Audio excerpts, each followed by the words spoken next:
Hey Huntington, how's everybody doing? It's Steve again. I know I make videos. I know some of you guys don't like it.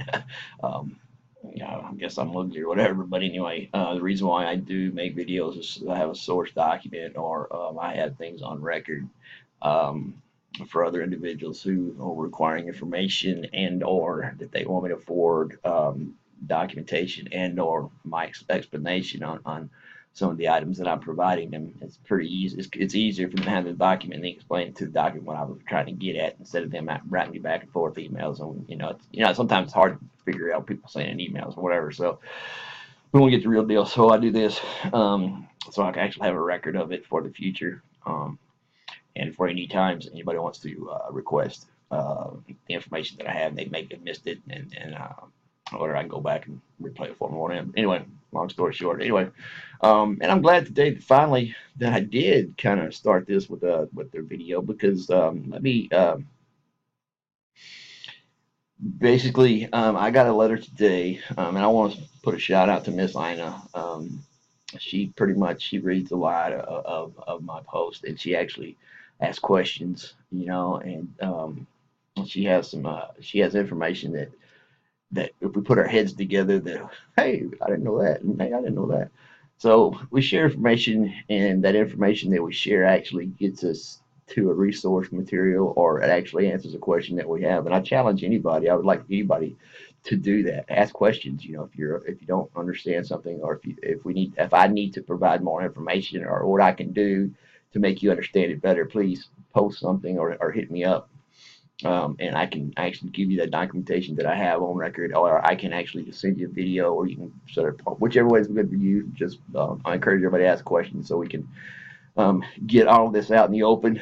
And I've done a decent job, and I can tell that I'm starting to see. I'm starting to see the impact of some of my inquiries. I'm starting to see the impact of other people that the powers that be outside of our city are actually taking interest in the information, and it's being noted by the behavior of our city council members.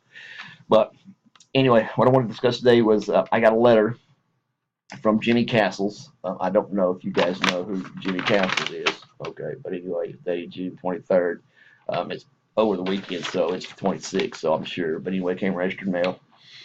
Now, if you guys will remember that Mr. Castles had written me back, I requested a Freedom of Information Act from the city on these documents that I provided to you. And as I've stated, some of these documents weren't provided to me. So I was in a dilemma because normally when you put a Freedom of Information Act, which I did for TxDOT, and sometimes when I do a Freedom of Information Act, um, it's so easy. I mean, you go on their website, it's got a little block on there. You request the information, you can type it in.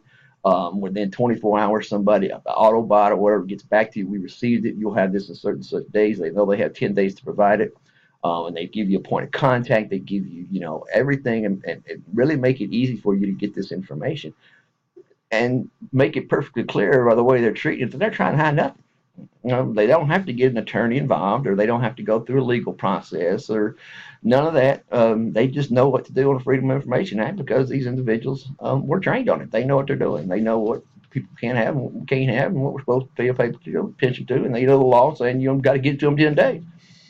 Well, apparently Huntington has an issue with that because on the Freedom of Information Act that I signed with Ms. Davis, she went off, freaked out, didn't know what to do, so she sent all that request over to the to the attorney, city attorney, Mr. Castles, and he had to prepare, or he had to authorize all these documents that she released, which basically no, he doesn't. I mean, why does an attorney have to review information being released when it's under the Freedom of Information Act? And why can't our employees, why haven't they been trained to know that? And if that is their responsibility, that they that's part of their job, is to provide documents to the public. I mean, I don't know what job description they have, but part of you being in personnel or actually working for the city means that you have to provide for Freedom of Information Act. Comes up, but it's not new, okay, but it's all brand new to Huntington. But by God, they went off had a hissy fit. Now, if you guys remember, I did tell you that I did put out a Freedom of Information request. And one of the things that I came out with was the fact is that, and I'm going to read this for you real quick. Anyway, um, one of the things I requested was, and we've determined this, but I'll kind of go over it too, but our radar device is maintained by our police department, our sheriff's department, whatever you want to call it. Anyway, this device has to be properly calibrated on a daily basis.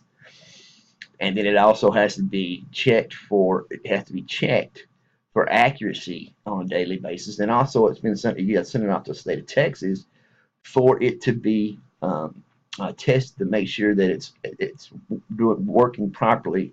Something else besides calibration. If the device is working and it passes those tests. Well, I requested the records from 2014 and 2015 of the records of these devices to see how often that they calibrated them, how often did they perform maintenance, things of this nature. Did one break down one day, had you used double up on the other one or whatever? Well, part of my information request, Mr. Castles got back to me and says there's no records. There's no records to be found. They don't have those records.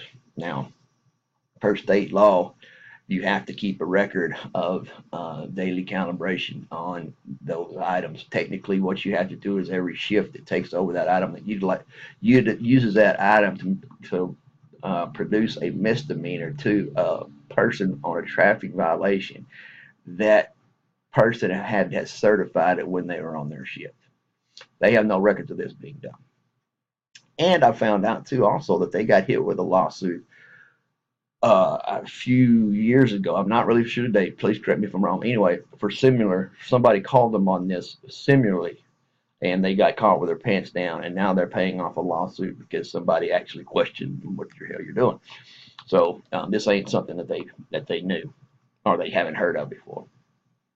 Now, also, I requested, and this might be overkill for you, some of you guys, but I wanted to request the tickets for fiscal year 2014 and 2015. Now, why did I want the tickets? Was I just trying to be a butt? No, I wasn't. What I wanted the tickets for is I want to be able to take those tickets and match them up to the log and see to make sure that day that this ticket was issued that ticket had been calibrated properly. Well, the attorney determined that he didn't want to use that it was against the resources of the scope of the city, and he didn't want to charge the taxpayers for that. Well, let's take a look at that. First of all, we have a portion of our taxes that go to preserving and providing these documents to the public. It's part of our taxes. We have the right to, if we pay our taxes and you're a citizen here, a resident, you have the right to go up to the city council and say, hey, I want to see these documents. Well, now that could get consuming because if you're a reporter, they go, well, what they do, they can charge. But the issue is that if it is determined where that information is in the public's interest, okay, which would be utility-wise, that affects traffic-wise, health-wise, anything of this nature, then you can sign up for a waiver. And I'll get that for you real quick. You can sign up for a waiver, which means that this is for the general benefit and the welfare of the city to know this information. Basically, for you to be aware of what's going on, because everybody knows that when you go into the government, everything you do has got to be documented pretty much. I mean, a lot of you guys work a job too. It's like, if you go out and check, check a truck or whatever you got to do, okay, maintenance, whatever, right? Cross your I's and dot your T's. And, or dot your I's and cross your T's. Anyway, so what I did was I put in for, make this date. This date is 5/11 of 17. Now, recognize that I put out my request for the Freedom of Information Act on the 7th. So I received the note back from Mr. Castles saying that it was going to cost me $884 and that some of the items that I requested were not that they didn't have records of. So we know now that they don't have records for. We don't have records for proper calibration of the devices, our radar devices. So in other words, all those tickets from 2014 to 2015 and up until now, if they haven't improperly calibrated, they've got a lawsuit. Okay, and most people's lawsuit will be, you just recover the amount of ticket, any court costs you may have of gotten or whatever. And I'm kind of going over this too, but I kind of want to let you guys know where I'm at because it's going somewhere. I got to take it time to time. So anyway, and this was on 3/26. So as soon as I got the letter, I typed this up. It's not my best typing or whatever, but I'm trying to hurry. I didn't figure out how to work that word pad right anyway. But anyway, I did put in the freedom request, and it was received by Miss Davis. So then when it told me in that letter from Mr. Council that I had to respond within 11 days. I was well beyond 11 days when receiving that. And so I did my part. I did put in for the waiver. Now, this waiver has to be decided upon whether it's acceptable or not. I mean, if it's not acceptable, then I can always appeal. And it gives me the opportunity to appeal and look and see, well, what other material can I have, or can I have, if I'm really supposed to have this material, and Now, Mr. Castle's on his own, who's the city attorney. Okay, he made that determination that he wasn't going to accept the waiver. And he made the determination on himself as city attorney that this documentation was not to be released to the public. Okay, let's look at that. Okay, well, you're a city attorney. Okay, you represent the city. Okay, in court and in litigation. Okay, you do not get to determine, okay, what documents can and cannot leave the city. There's only one person that can do that, and that is the judge. The request goes directly to her. She looks and sees if it's in the best interest. She wrote ahead and said, yes, okay, I authorize this waiver. No, the city attorney can't authorize this waiver. Okay. Once again, we have an issue of someone doing something outside their lane, which is, okay, this right here from Mr. Castles. Okay, I'm saving that. Okay. You bet your bippy it's going to go to the state. It's going to go to the it's going to go to the Texas Law Bar Association because he's overstepped his bounds. Now, so he made a decision that he's not legally authorized to make. That only decision is Miss Austin, who is our judge, and she should have been She should have been aware of this situation as soon as it was filed. She should have been on top of the situation and authorizing and saying, yes, we have to comply by this. Her name is not anywhere on there. I don't even know if she's seen this Freedom of Information request, because in all the emails that I have seen, she has never received one request. It's all been forwarded over to Mr. Castle. It's not his job. Now that sounds fishy, right? I mean, I'm just saying. Sounds a little bit fishy. Why in the hell you send it to the city attorney when you know you? Are you trying to hide something? I mean, I'm just saying. Seems like me, if that brings up another clash that I have as well. I put in a complaint against all these issues, these ideas that I came up with and that were legally and actually proven that the city has done. And I gave them the documentation, and I gave them the actual law and the penal code that they were breaking in all of these complaints. I filed this with the judicial system, which is Judge Austin. I sent her, and I have, and she has received an email from me stating all these complaints and all of the reasons why that they are breaking the law. And I requested an investigation into all of these matters. The tickets and everything being one of them. Another one was the fact is that our city council, if they knew that these records were missing, why didn't they do anything to stop it, or were they just turning their head and allowing it to happen? So is the city council involved? That's why I asked for the investigation. In other words, how far does this go? Because obviously this has been a practice that they've done in the past, that it's worked to generate income. So did they go back and start utilizing this again with the new administration to generate income? I don't know. I'm finding that out. And it looks like to me the documentation that I have is, yeah, I mean, there's something fishy going on between the tickets and city officials. Now, that being said, we've kind of got a timeline on what I've issued. We've kind of got some issues that I have right now. So today I got a phone call from Mr. Castles. Now, let me give you a little history about Mr. Castles. Okay, Mr. Castles, if you'll look up his, and it's hard to find, but if you'll look up, okay, Mr. Castles represents other cities too, and so happen now, albeit in our area. He represents Zavala, he represents Diboll, Nacogdoches, and some of the others. Those are one of the top off my head. I believe there's another couple of them. Check me. I'm not trying to, but those I know he does represent. Now, where it gets interesting is when you do the research on the top most miserable cities to live, okay, in Texas, we all know that Huntington comes up as 11th, okay, but not too far behind it. There comes Diboll, comes Zavala, comes Nacogdoches, comes these areas or whatever. The only reason why Nacogdoches is not as bad is because they've got a college. So in other words, you can't really determine their income because the fact is that all these residents that are living there are not actually okay working, or if they are, it's part time or something. So Nacogdoches, we kind of take it aside.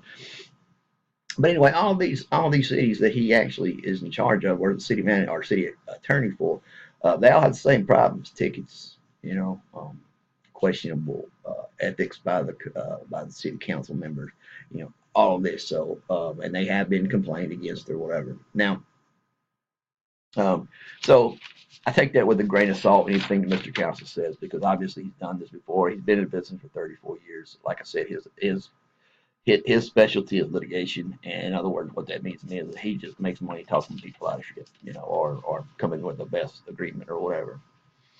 Then I alleged, he said that I alleged that that the city cannot receive more than 30% of income derived from moving violations. He denies that fact. However, the fact is that if you look at the budget, okay, and our income basically is we make about $1 million a year, and some change, not much, but $1 million a year. I talk about how much it costs to operate. I'm talking about how much money we get in revenues from 4 years. It's about $1 million. Now, when I checked with Ms. Davis and we were looking through the tickets, apparently she found these tickets, but she couldn't release them to me. But anyway, I said, well, how many? So, well, we're talking about 343,000 tickets and some change. So I'm like, okay. So if all of these, so we got 300,400 tickets out there, and let's just say just for giggles, okay, that everybody knows the range for all these tickets you get in Huntington between $100 and $200. So do me a favor, add up, or okay, whenever you want to do it, okay, take 343,000 tickets, okay, so 100 of them, so then you got $340,000, okay, that's just at $100, okay, and we only make $1 million. Well, it's really close there, isn't it? But then take into consideration too, also the other fees that are provided that we have to actually, okay, other fees that we receive for outstanding warrants for these moving violations, for all these other things that we get, and pretty much, if you just look at the numbers correctly, we are at 40%. I don't care, but it depends, okay. That's where it gets tricky because it depends on what, okay, they determine the census based off and how many people, because in a town less than 2,000 people, then you can only derive 30%. Oh, I'm sorry, 5,000, and then we're in the 2,000 range. So in other words, we are only authorized 30%, but we're pushing 40 really close every year. So he says he has documentation from the budget, and I have. Well, no, I got the budget too. I've already crunched these numbers. So anyway, he said he'd like to get together and go over the data that I have, the data he has, my resources, his resources, the whole 9 yards. And I'm ready for bear because the fact is I think everybody's seen all my documentation. I mean, in this one area alone, and I'm not talking about the other areas that I've talked about, in this one area alone, okay, just the credible sources that have actually reported on this, okay, you've got Fox News who did a story on it. You had KVUE TV did a story on it. The Washington Post did a story on it. Okay, Watchdog.org did a study on this, and RoadSnacks.org did a study on this, And all these five credible, okay, all these five credible agencies came back and had the same results, that we were deriving more than 40%, and that our town was a speed trap, and it was a miserable place to be. Okay. Now I'm not just saying 1 out of 5. I'm not saying 2 out of 5. I'm saying all five. Okay, as said, Huntington is just a bad place to be because it's just miserable. Because all you're gonna do is go through there and eat a hamburger and get tickets. Well, people don't even do that anymore. So I called him back. I said, yes, sir, or whatever. I called and talked to the secretary. I don't know what her name was. I believe I was pretty sure it was Janet, his wife. Nice lady. And I told her, yeah, I would like to meet at his earliest convenience. I know his attorney got in and out of court, whatever. And my time's free or whatever. And I said, yeah. And she goes, well, what about tomorrow? And I said, yeah. And I said, about what time tomorrow? She said, well, 11 o'clock. She said, I believe you, but let me check. She said, I'll call you back. I said, okay. So I sat here for about 15 minutes. She called me back. And she said, well, the attorney wants you to call the sheriff and arrange what time you guys can get together. And I'm like, okay, sir, this is your meeting that you want to meet with me. Why should I have to go tell the sheriff, okay, but we're having a meeting and me be the one to tell him? Because I tell you this right now, if I Sheriff Eberly, I'd just say, screw you, I ain't going, who the hell are you? I don't blame you, I'd done the same thing. So I explained to this lady, look, he's requiring these individuals to be at his meeting. He needs to properly invite these individuals to this meeting based on their schedule. I said, my schedule is wide open. You don't have to arrange anything with me. Whatever's good with everybody else, I'll be there with bells on. She said, well, you need to call. I said, no, ma'am, you don't get this. You're not getting this. I don't need to call Sheriff Epperly. I don't need to call the chief and arrange a meeting for your boss. Okay, if he wants to have a meeting, he's inviting me to a meeting and he requires somebody else to be there, and guess what? You do the inviting. It ain't up to me to invite him. I don't know who all he wants to invite, So that was fishy. So then she said, well, you know what? I'll call you back. So anyway, she came back and she said, well, he still wants you to call and have the sheriff present. And I asked the question, so why does the sheriff need to be present? All the documentation is that the sheriff has seen. The sheriff's seen this documentation. Sheriff has not responded because the city council won't allow him to respond. The judge won't respond because the judge will not respond. Because why? Okay, why? So then I got to thinking, why in the hell does he want me and the sheriff in the same room together? Why?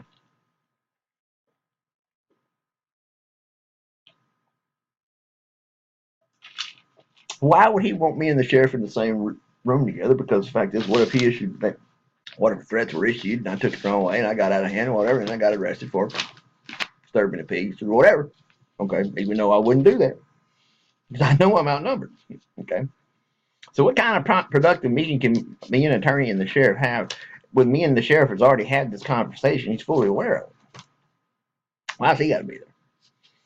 But I said, okay, make name time, whatever. So as of now, it's about 5 o'clock, and ain't no time in the meetings. Now he's putting it off on, well, I'm not going to meet with y'all until you arrange a meeting with the sheriff or deputy or chief. I'm sorry. I don't understand that. That sounds fishy to me. And I know Sheriff Early. I know the chief. And I don't blame him a bit. Somebody called him out of the blue and said, you got to be at a meeting such that city attorney said so. He said, he didn't tell me nothing. I ain't going. He's an attorney. I figured that shit out. Well, on top of that as well is that I've already noticed that I was out when I did my tour around Huntington or whatever. I left out.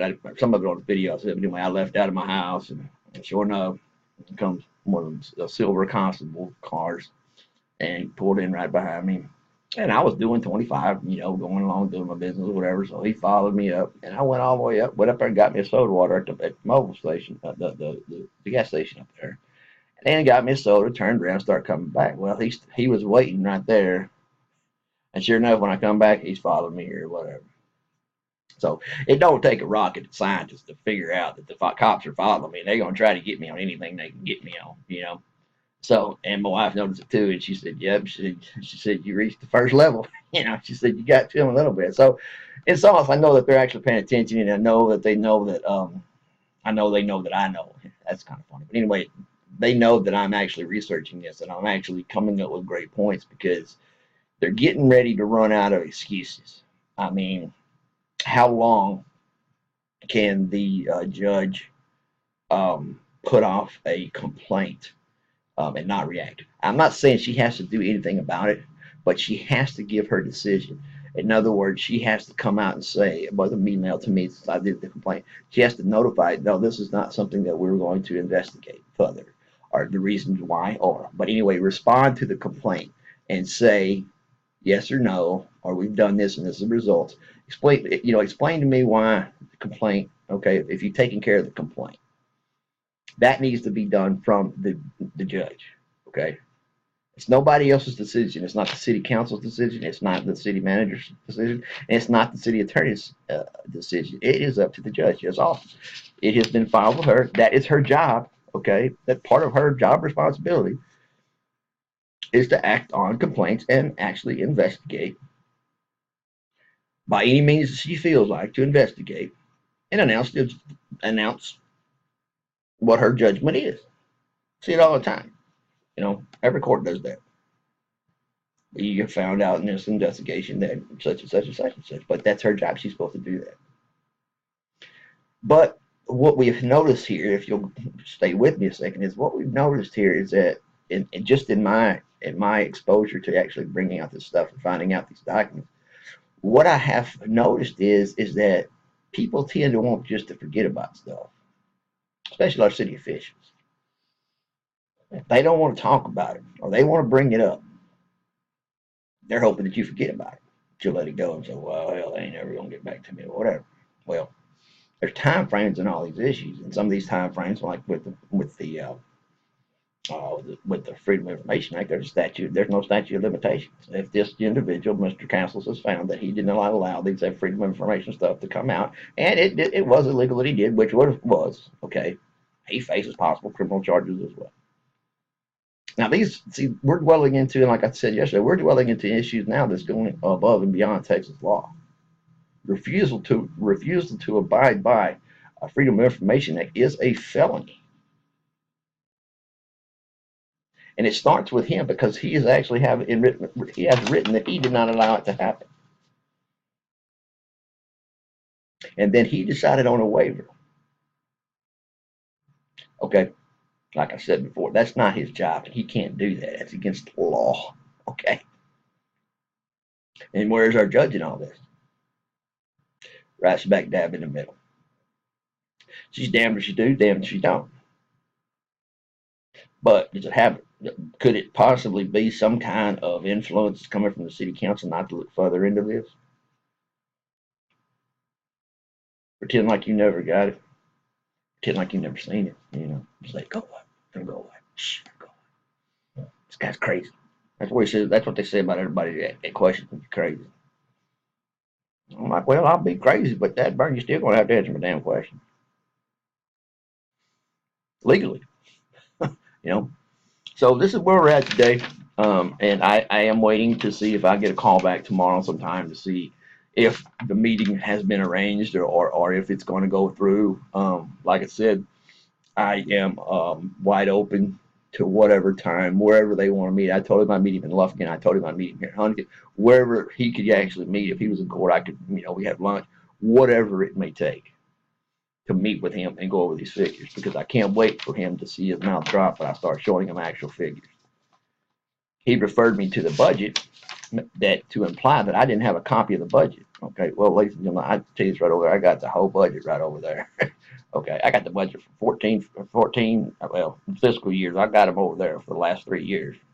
I got them right over there. Okay, I've got the certificates proving that there's no training. I've got certificates that prove all the stuff that he's saying is wrong. In writing. So I'm just giving you where I'm at on the situation. Some people have taken into consideration, well, why you started this, and we already been through that, whatever. Well, my answer to that question is, the fact is, because it really doesn't matter to me where you're from, what town this is, or whatever. But when the little man's getting screwed, and when the little man is getting screwed and doesn't even know he's getting screwed, he's being basically lied to, okay, by his city officials. And the city officials can't even keep up with what lie they told today. Take our city manager, for example. Well, first of all, we own Centennial Park. Well, no, sir, no, we don't own Centennial Park. Well, it's a 99 years. 99-year lease. Okay, Mr. City Manager. Okay. What? No, sir, that's not true either. How many lies are you going to tell me before you actually tell me the truth? Well, I tell you how many lies somebody's going to tell you. You know what? They're going to tell you a lie, but till you believe the lie. That's what it's gotten down to. Okay. Now, I did get some comments from people in the sports arena, softball, baseball, basketball, football, all these people in arrangements and whatever. And it was made up. It was said in the city council that they were talking about the select teams, and they said we have to have the select teams. We have to support the select teams in our area because if our children do not participate in select leagues, then they're behind. Okay, what are they behind on? Are they behind in their athletic abilities, which is an elective and which is a sport that you know what is and is played off time, out of school time? Is it that mandatory that we promote so much money to our athletic departments, our athletic processes, that if someone doesn't participate a set number of time, they're considered left behind? That has to do with talent, you know. And my question to you athletic people is that you want to, and I remember I was from a small town. My only option being from the wrong side of the track, the only way I was going to go to college is get a scholarship. I knew the pressure of playing well. I knew the pressure of playing anywhere I could just to be noticed. Coming from a 2A school, you have to be doing something to put in notice.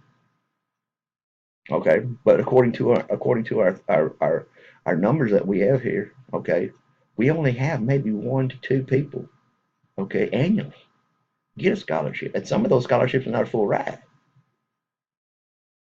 So, in other words, we're saying 1 or 2 people get to go to scholarship, and they earned it because of all the money we put through to our athletic organizations and to promote them to be the best they can be in a sport. But only 1 or 2 are going to go, so everybody else gets left behind. That's just the real world. I mean, that's just the real numbers.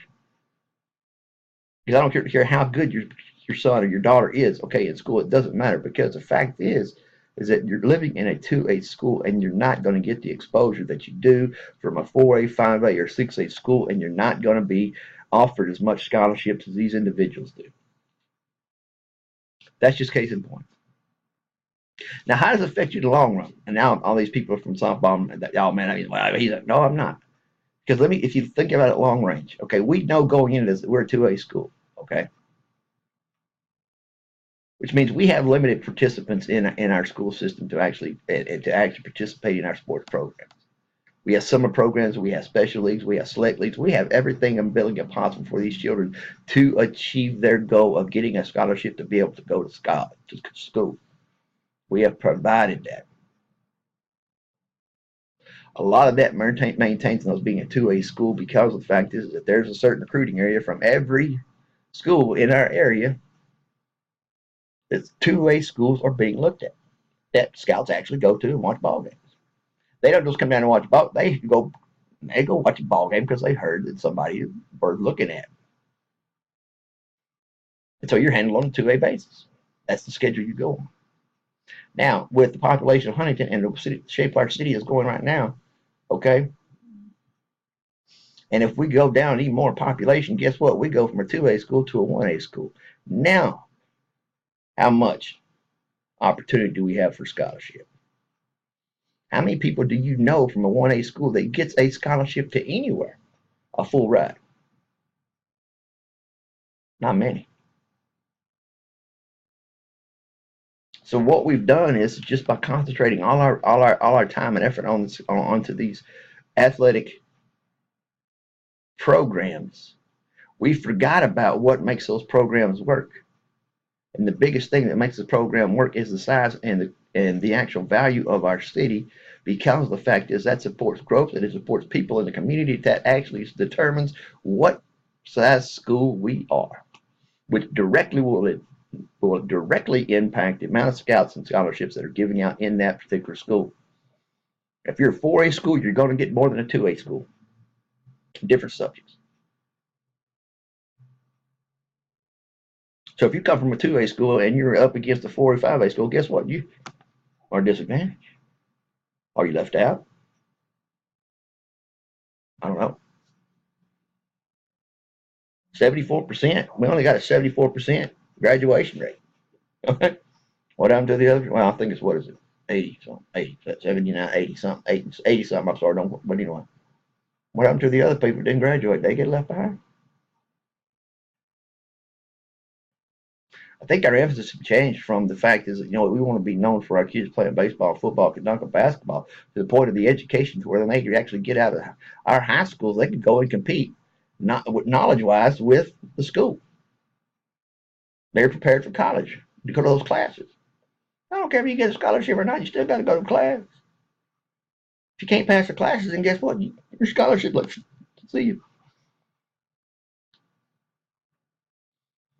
A lot of people go make it academically, don't get a scholarship. They walk on, they play football. That's how I did it. Walked on, shoot, I got drafted. I got full scholarship. Many ways. But there ain't too many handouts coming from a 2A school for a person to play ball. I ain't saying it can't be done. I'm just saying maybe we should look at it, and that's all public school system, so I'm getting off on that. But anyway, I'm just want to let you guys know how the politics of the city actually affects your child into the sports arena, and how it affects them negatively if we don't uphold this. So what we have here today, as of the 26th, is that we've got the city council basically circling the wagons.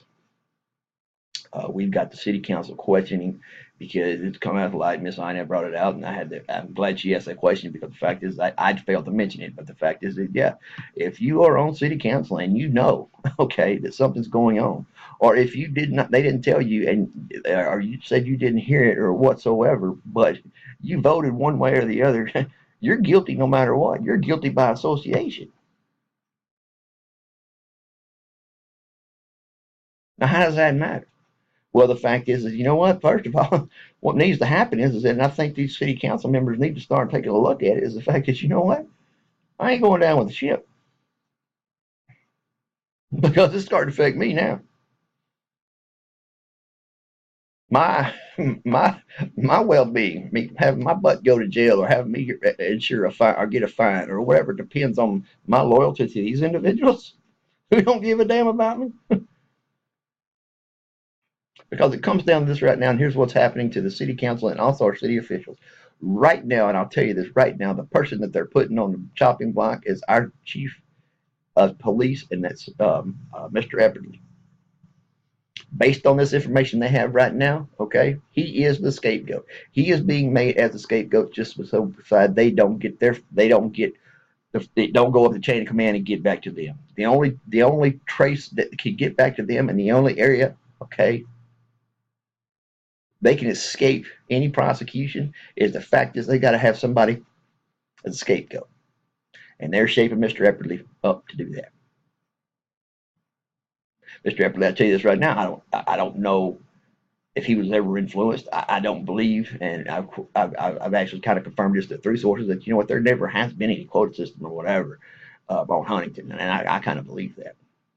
But if you're chief of Huntington, and I guarantee you one thing, and you want to keep the damn city council out of your business, try to keep them in there and telling you how to run your job and do whatever, you're going to do whatever the hell you do to keep them out of there so you can run your own department.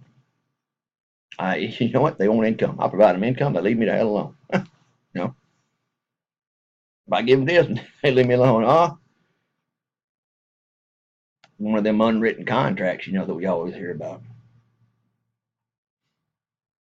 So that's exactly what city council is doing, because the fact is, you know what? As soon as this comes to light, they're positioning themselves where they don't know nothing. They don't say seen nothing. They don't know nothing. This is all up to the chief.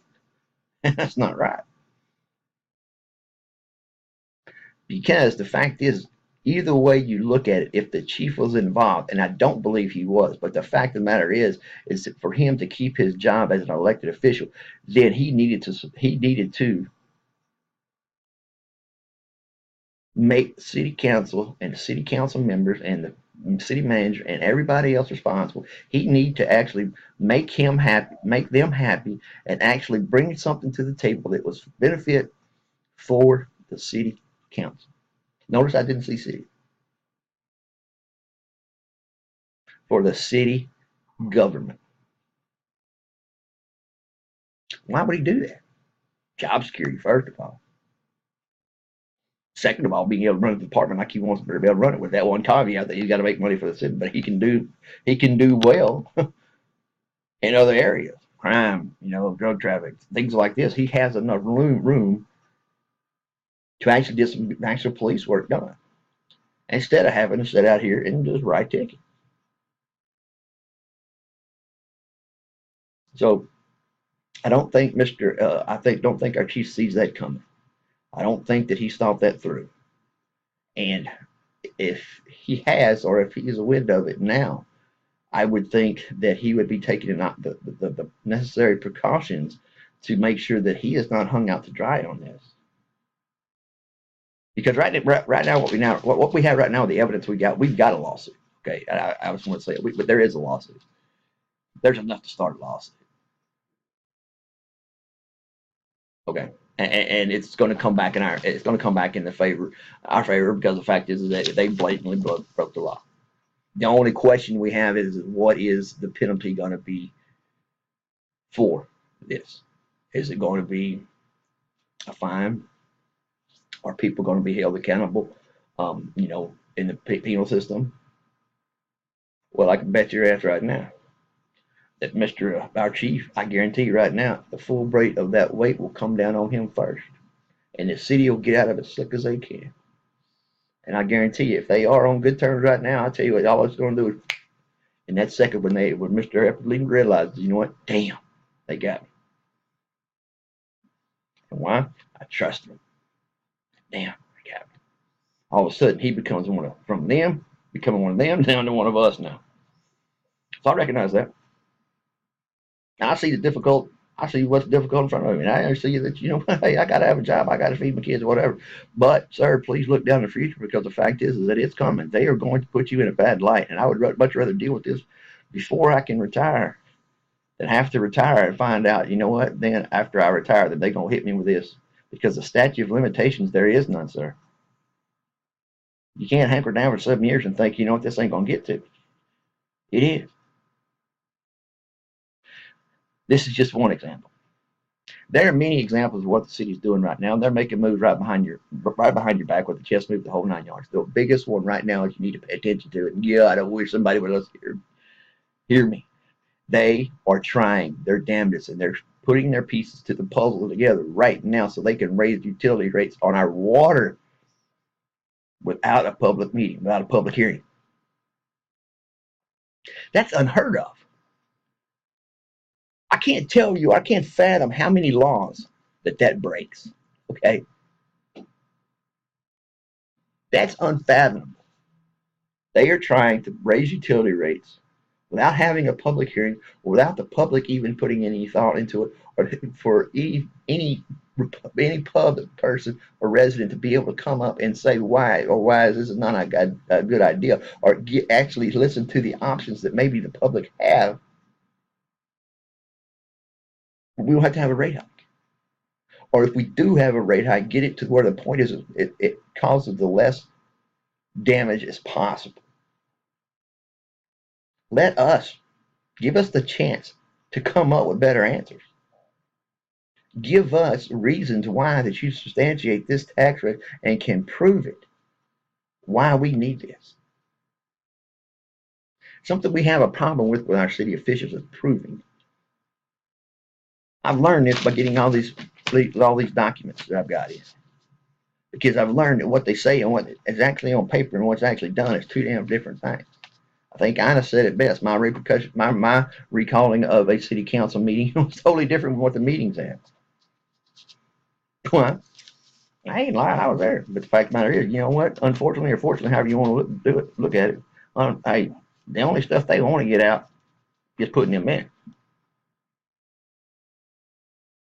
you don't believe me, go. Just sit there and look. We have been taken out of the equation to where, you know what, it doesn't matter if we go or they've got it so rigged now. They don't even, it doesn't even matter if we go or we try to speak our opinion, because the fact is they got an answer for everything that is a lie, and you know what, we just accept it and take it and just say okay. We don't do our research, we don't check, because unfortunately we've come to rely on a system that says, you know what, we know what we're doing, we're in this chair. um, you have no say so. Sit down, shut up. Here's a cold biscuit, and sit down, shut up. We're gonna make, you're at the kids' table. And no, no, no, you don't get over there. Don't get over by the big boys' table, big kids' table. Don't you get over, no, grown up table. No, you stay over where the kids' table is at. That's where we're at. I ain't gonna listen to what you say. I ain't not gonna listen to your idea, even if it's the best damn idea in Huntington ever had, or in the best idea in Texas. They ain't not gonna hear it run. They ain't gonna do nothing about it. You know why? Because it didn't come from me. So tomorrow night is the city council meeting. I hope to have everybody there. It's at 6 o'clock, 27th. I hope that I have this meeting with Mr. Castles tomorrow. I hope that that comes through. I'm putting it on record right now. If this doesn't happen and the meeting doesn't happen, it's not because the fact is I wasn't willing to show up, because I'm willing to show up anywhere, anytime, any day, whatever. What dress code, what dress attire, what do I need to do? I'll even dress up as a clown if you'll meet with me and go over these figures. Because I'll prove you wrong every dang time. And please answer me why the damn sheriff's got to be there. I prepared this. A couple people told me I better get ready. You know, it's coming. They're going to utilize everything they can down your name, whatever, follow you around, shit like that. Hey, you know what? It's gotten to the point now, man, I get in my truck, I see the cops out there. Y'all, come on, let's go for a ride. Come on, go for a ride. You know, take a piece of tape and put it on my door on my truck. And guess what? If I go out there and it's still there, I'm like, okay, somebody got my truck. If it's opened up, somebody got my truck. I'll do that shit anyway. I'm paranoid like that. I got PTSD shit. What do you expect? So my message for today is that this is what has been happening. This is what I've gotten in the mail. This is my status so far. I have posted everything that I've gotten from TxDOT, from the city. I'm waiting on information from the county, because they're doing an investigation on this. And they have actually asked me for some more information to provide them. I gave them one of those videos when I broke down my complaints. I gave them that video, and then they corresponded back to me and they said, "Yeah, we want more information on this." So it is being looked at by a lot of individuals. Now, hey, if they come up with nothing, they come up with nothing. But anyway, at least somebody's taking a look at it, and we're holding them honest. Um, but with that being said, I have already made my mind up is after the city council meeting, whichever way it goes tomorrow. I'm gonna go ahead and I'm gonna see how much it's gonna cost me to rent the civic center. And we are gonna have a public meeting. I don't really care if anybody shows up or not. I hope everybody does, but this will give an opportunity for us to actually sit down and address all these issues. And this is just me. I'm sure that everybody out here's got a bunch of issues as well. I mean, driving through Huntington yesterday on my tour, I'm like, dang, I know I pissed that guy off. What the heck would I, uh, some of the stuff they've done for irrigation and stuff. I'm like, you know what? I'm like, dang, man, no wonder we got a sewer problem, you know. Um, but please hit me back with any questions. Like I said, I'm documenting this now because I've been asked to. I don't share any information that you give me. I don't share any information with anybody else.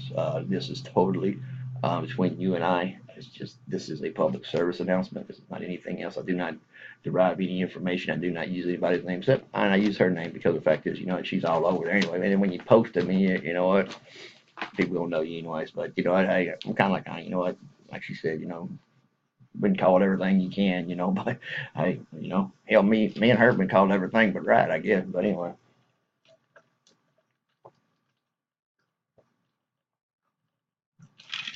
I implore you, and I'm going to ask one more time, if you know okay, of anybody in city government. If you know of anyone who works there, if you have heard of anything that is going on, or you might have heard information, you need to seek out an advice of an attorney. Because like they always say, shit rolls downhill. Because when this comes down and all this shit hits the fan, the city council is going to point their finger at everybody but them.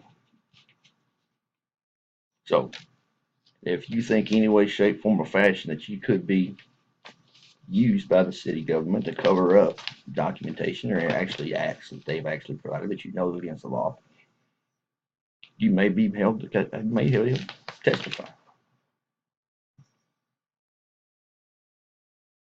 Who knows? The city council may just put it off on you. So well, that came, and you don't have nothing like standing on. You're like, where the hell did that come from? And that's what they're counting on. He did it. I didn't know nothing about it. They did. I didn't know nothing about it. No, they knew something about it. But if they didn't know about it, it's their own damn fault, and they should be prosecuted because it's their job to find out. So I implore you, if you know of anybody, if you know of an attorney who wants to call me directly and get all this information so he can actually defend his clients and have the information so he can actually see which way the city's going to come with this on his client, please let him know. Please let him have it. Please let him have this link, and I guarantee I don't know how to set it up, but I allow anybody in. But anybody that wants to come in, I let them in. But if you know of somebody, an attorney, if you know somebody in the legal profession who wants to see documentation, see this documentation that I provided to protect the client or protect somebody or protect somebody else's best interest, I will share everything with you. I have open documents. All these documents that I have are from the Freedom of Information Act, and they are ours. Just me. These are ours. You and I pay for them. And you pay your taxes every year. That's what you're paying. Part of what you're paying for. Tried to get me on, they tried to catch you off guard with $844. I signed a waiver, and then they said, now what? And that's my point. The fact of the matter is, if you push them to do the right thing, and you do your research and you keep pushing them to do the right thing based off the law, they can't do it. You get to the point to where you'll hopefully they'll forget. Hopefully they'll forget. Well, I don't know, but Huntington Herald just put out an article on our budget problems. That was being looked into, and Huntington Herald preparing they're doing another little investigation. I provided them what I had. I think they spread out to the Washington Post. No, they'd done a story on this before. They wanted to kind of keep up with it, so they're eyeballs looking, and I can see that because of the pressure that I'm starting to see around town or whatever. So just wanted to share that with you guys. And like I said, meetings on Tuesday. It's going to be at 6 o'clock. I promise you I will shave. If you have any questions in whatsoever, or if any of this is first conversation from you, or you have questions, I promise you I will research that and I will find you the correct answer, and I will actually do as I always do. Not only will I find you the correct answer, I will provide you the link and the source that'll prove me right. My name's Steve, looking out for Huntington, whether you want me to or not. Hit me back, dust me out, do whatever you want to do. But guess what? Y'all get ready. It's coming.